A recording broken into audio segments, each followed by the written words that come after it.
আসসালামু আলাইকুম। প্রাইমারি সহকারী শিক্ষক নিয়োগ পরীক্ষা 2025 যা অনুষ্ঠিত হয়েছে গত 9 জানুয়ারি 2026 তারিখ।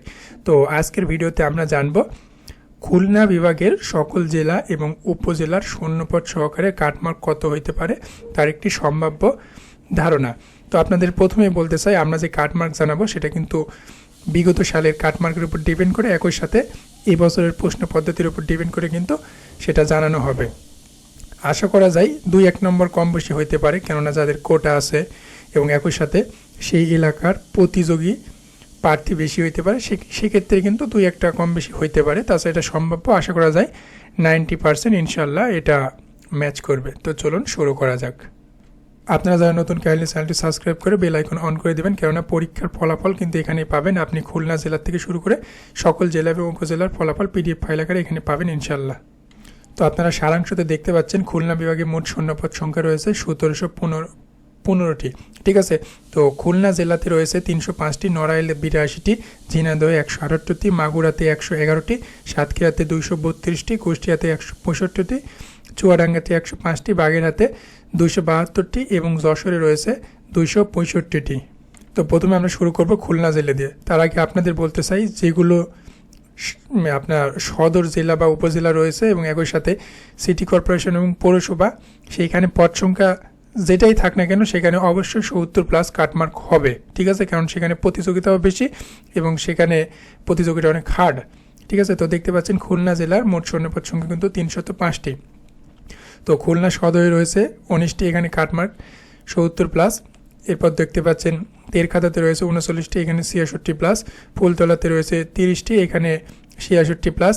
পাইকগাছাতে রয়েছে 26টি, এখানে 70+। আরেকটি কথা না বললে নয়, যেখানে 30+ রয়েছে আপনার শূন্যপদ, সেখানে কিন্তু কাটমার্ক 66, 68, 70-এর নিচে থাকবে। আর যেগুলো 30-এর নিচে সেইগুলোতে কিন্তু আপনার 70+ করবে। তো আপনারা দেখতে পাচ্ছেন রূপসাতে রয়েছে 37টি, এখানেও 66+।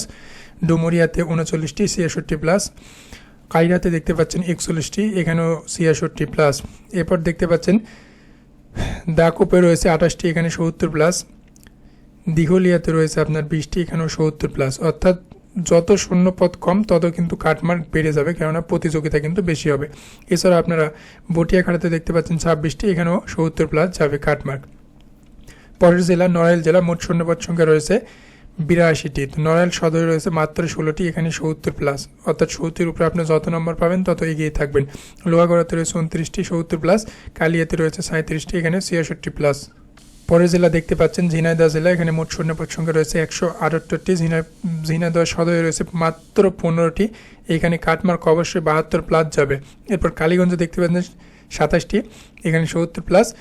এরপর আপনারা কোটচাঁদপুরে দেখতে পাচ্ছেন 29টি, এখানে 70+। মহেশপুরে 26টি, 70+। শোলকোপাতে রয়েছে 38টি, এখানে আপনার 66+ যাবে।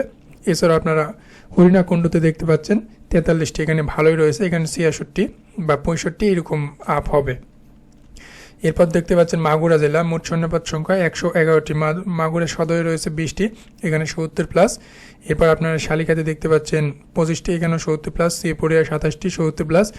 এরপর মোহাম্মদপুর 39টি, এখানে 66+। পরের জেলা সাতক্ষীরা জেলাতে মোট শূন্যপদ সংখ্যা অনেক, 232টি। তো সাতক্ষীরা সদরে 30টি, এখানে আপনার মানে 70-এর কিছু নিচে বা 70-এর আশেপাশে হতে পারে। এরপর দেখতে পাচ্ছেন শ্যামনগর 39টি, 66+। কালীগঞ্জে রয়েছে 28টি, 70+। এরপর আপনারা দেখতে পাচ্ছেন কলারোয়াতে রয়েছে 35টি, 66+। আশাশুনিতে আছে 43টি, 66+। দেবাড়াতে মাত্র 11টি, এখানে আসলে অনেক বেশি কাটমার্ক হবে, 73+ বা 75 হিট করতে পারে। এরপর দেখতে পাচ্ছেন তালাতে 46টি, এখানে 65+। পরের জেলা দেখতে পাচ্ছেন কুষ্টিয়া জেলা, মোট শূন্যপদ সংখ্যা 165টি। কুষ্টিয়া সদরে রয়েছে 27টি, 70+। এরপর আপনার কুমারখালীতে দেখতে পাচ্ছেন 38টি, 66+। কোকসাতে রয়েছে 16টি, এখানে 72+ যাবে। দৌলতপুর রয়েছে 13টি, এখানেও কিন্তু আপনার 72-75 যাইতে পারে, কেননা যত আপনার পদ সংখ্যা কম তত কিন্তু প্রতিযোগিতা বেড়ে যাবে। ঠিক আছে, ভেড়ামেড়াতে 13টি, এখানেও 72+। মিরপুরে রয়েছে 29টি বা 70+। পরের জেলা দেখতে পাচ্ছেন চুয়াডাঙ্গা, মোট শূন্যপদ রয়েছে মাত্র 105টি। চুয়াডাঙ্গা সদরে 25টি, 70+। জীবননগরে 23টি, 70+। আলমডাঙ্গাতে 29টি, 70+। এরপর দামুরহুদাতে রয়েছে 28টি, এখানে 70+। অর্থাৎ চুয়াডাঙ্গা জেলাতে কিন্তু শূন্যপদের সংখ্যা কম। কম হওয়ার একটি কারণ আছে, এখানে আপনার উপজেলা কম। তো এরপর দেখতে পাচ্ছেন বাগেরহাট জেলা, মোট শূন্যপদ সংখ্যা 272টি, বাগেরহাট সদরে 23টি, কাটমার্ক আপনার 70+, কচুয়াতে রয়েছে 26টি 70+, এরপর আপনার চিতলমারি দেখতে পাচ্ছেন 21টি, এখানে 70+, আরও বেশি হইতে পারে। এরপর মোল্লাহাটে দেখছেন 36টি 66+, ফকিরহাটে 25টি 70+, মোংলাতে 35 65+ বা 66+, মোড়লগঞ্জ 42টি, এখানে আপনার 65+, এটা কিন্তু সেফ জোন হবে আশা করা যায়। রামপালে 42টি 65+, এরপর দেখতে পাচ্ছেন শরণখোলাতে 33টি, তো এখানে 66 বা 68 এরকম হবে। সর্বশেষ জেলা যশোর, যশোর জেলাতে মোট শূন্যপদ সংখ্যা রয়েছে 265টি, যশোর সদরে রয়েছে 38টি।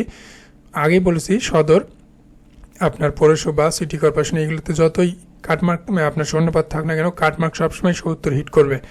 তো এখানে 70+ না পাইলে কিন্তু আপনি টিকতে পারবেন না। এবার অভয়নগরে 20টি 70+, কেশবপুরে 28টি 70+, চৌগাছাতে 32টি, এখানে আপনার 68+, মানে 70-এর নিচেই আসবে। বাগারপাড়াতে 30টি 68+, ঝিকরগাছাতে 21টি, এটাও 70+, মনিরামপুরে 45টি 65+, কিন্তু চান্স হয়ে যেতে পারে। এবার শাসাতে 51টি, এখানে 65+। তো আপাতত দৃষ্টিতে এই ছিল কাটমার্ক এবং শূন্যপদ। এই তথ্যগুলো কিন্তু প্রাথমিক অধিদপ্তরের সর্বশেষ হালনাগাদ ডাটার ভিত্তিতে বিশ্লেষণ করা, ঠিক আছে। উল্লেখিত কাটমার্ক সম্পূর্ণ সম্ভাব্য এই জন্যই বলতেছি, কেননা একদম কাটমার্ক যেটা হবে সেটা কিন্তু রেজাল্টের পরে দেখতে পাবেন। তো আমরা যেটা বিশ্লেষণ করেছি আপনার বিগত বছরে এবং একই সাথে চলতি বছরের প্রশ্ন পদ্ধতি এবং পরীক্ষার্থীর উপর নির্ভর করে, ঠিক আছে। তো এটা একটু ভিন্ন হতে পারে যাদের কোটা রয়েছে। তো ভিডিওটি এই পর্যন্ত ছিল। ভিডিওটি ভালো লেগে থাকলে অবশ্যই লাইক করবেন, একই সাথে চ্যানেলটি সাবস্ক্রাইব করে পাশেই থাকবেন, কেননা ফলাফল যখন প্রকাশ করবে তখন কিন্তু আপনি আপনার জেলা উপজেলার PDF ফাইল ইনশাল্লাহ এখানে দেখতে পাবেন। সকলের জন্য দোয়া রইল। আসসালামু আলাইকুম।